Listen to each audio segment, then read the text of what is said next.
খুন, হাজার হাজার মানুষের রক্ত ঝরিয়েছে, তারপরও এই বাংলাদেশে ওই খুনিদের নাম আবার উচ্চারিত হয়, তারপরও এই বাংলাদেশে ওই খুনিদের সাফাই গাওয়া হয়, তারপরও এই বাংলাদেশে ওই খুনিদের রাজনৈতিক যে অধিকার সেই অধিকার নিয়ে কথা বলা হয়।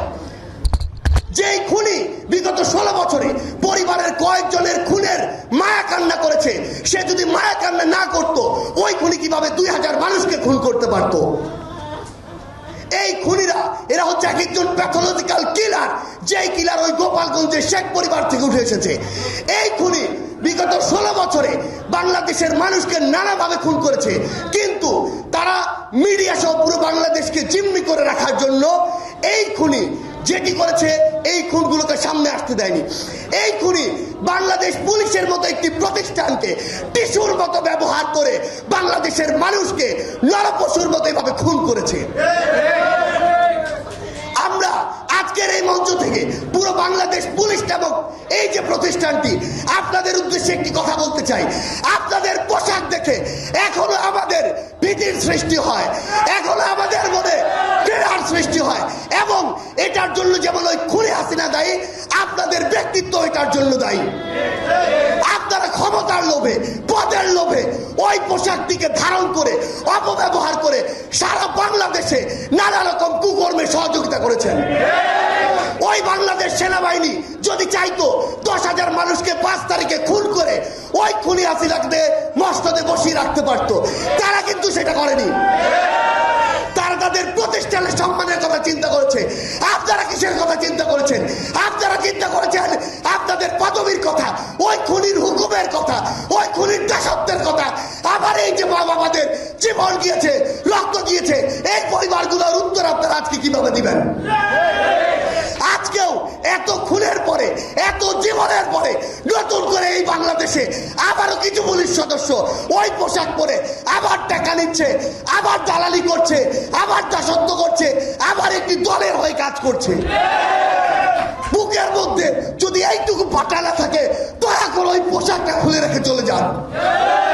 আমরা আমাদের জায়গা থেকে স্পষ্ট করে বলি, এই বাংলাদেশে অভ্যুত্থান যেহেতু হওয়া শুরু করেছে, আমরা যেহেতু আমাদের জায়গা থেকে জীবন দিতে শিখে গিয়েছি, ওই জীবনের মায়া 5ই আগস্টের আগে আমরা ভুলে গিয়েছি। আমরা আপনাদেরকে পুরো বাংলাদেশের যারা রাজনৈতিক দল, বিভিন্ন সশস্ত্র বাহিনীর যারা রয়েছেন, আপনাদেরকে স্পষ্ট করে একটা কথা বলি, এই বাংলাদেশে কোন দালাল, কোন তোষামতকারী, কোন দলান্ধর আর জায়গা হবে না। আমরা আমাদের জায়গা থেকে আপনাদেরকে স্পষ্ট করে বলি, আমার শহীদ ভাইদের নিয়ে এখনো ব্যবসা হচ্ছে, মামলা ব্যবসা হচ্ছে, টাকার ব্যবসা হচ্ছে, দলের রাজনীতি হচ্ছে। এই বাংলাদেশে আমরা আর এগুলো দেখতে চাই না। যদি এরকম কিছু হয়, যারা করুক, যেই নামে করুক, পোশাক পরে করুক আর পোশাক ছাড়া করুক, তাদের বিরুদ্ধে এই বাংলাদেশের আগামী প্রজন্ম আগামীতে আবার দাঁড়িয়ে যাবে। আমরা শুধু আপনাদের উদ্দেশ্যে একটি কথা বলতে চাই, আমার শহীদ পরিবারদের উদ্দেশ্যে, আপনাদেরকে শক্ত হতে হবে।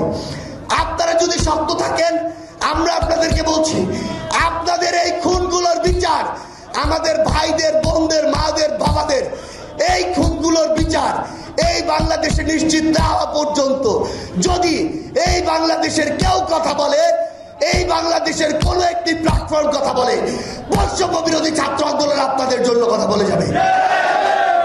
আমি শুধু আপনাদেরকে এটুকু আশ্বস্ত করতে চাই, যে কোনো জায়গায় যে কেউ আপনাদেরকে নিয়ে যদি বিন্দু মাত্র ছেলে খেলা করার চেষ্টা করে, একটা জিনিস মনে রাখবেন, এই প্ল্যাটফর্ম বাংলাদেশ সরকারকে এই প্ল্যাটফর্ম তার জায়গায় বসিয়েছে। যে যেই পদেরই হোক, যেই পোশাকেরই হোক, পোশাক ছাড়া হোক, যেখানেই তার অফিস হোক না কেন, যদি আমার শহীদ ভাইদের এই স্পিরিটের সাথে আহত যোদ্ধাদের রক্তের স্পিরিটের বিপক্ষে গিয়ে বিন্দু মাত্র কিছু করে, তার যদি আমরা কোনো প্রমাণ পাই, আমরা আপনাদেরকে এই মঞ্চ থেকে কথা দিয়ে যাচ্ছি, তার বিরুদ্ধে আমরা এই বাংলাদেশে যুদ্ধ ঘোষণা করব। আমার শহীদ পরিবারকে শুধু একটি কথা বলে দিতে চাই, আপনাদের যে কোনো সহযোগিতার জন্য পুরো বাংলাদেশ, পুরো বিশ্ব আপনাদের পাশে দাঁড়াতে প্রস্তুত। আমাদের অনেক সীমাবদ্ধতা আছে, যেভাবে আপনাদের সাথে যোগাযোগ রক্ষা করা উচিত, যেভাবে আপনাদের পাশে দাঁড়ানো উচিত, এখন পর্যন্ত আমরা সেভাবে পারিনি। কিন্তু আমরা আপনাদেরকে শুধু এটুকু বলতে চাই, আপনারা যদি আমাদের কাছে আসেন, আমরা আপনাদের কাছে যাব, এই যোগাযোগ আমরা তৈরি করব যে কোনো প্রয়োজনে। শুধু আমাদেরকে জানাবেন। জীবনের মায়া আমরা অনেক আগে ভুলে গিয়েছি। জীবনের মায়া ত্যাগ করে 19 জুলাই, 20 জুলাই, 3, 4, 5 আগস্ট আমরা রাস্তায় নেমেছি। আমার সামনে অনেক আহত যোদ্ধা রয়েছে। তারা সেই 10 জুলাই, 11 জুলাই রাফির মতো অনেকেই বুক পেতেছিল ওই পুলিশের গুলির সামনে গুলি খেয়ে জীবন দেওয়ার জন্য। আমরা আপনাদেরকে বলে দিতে চাই,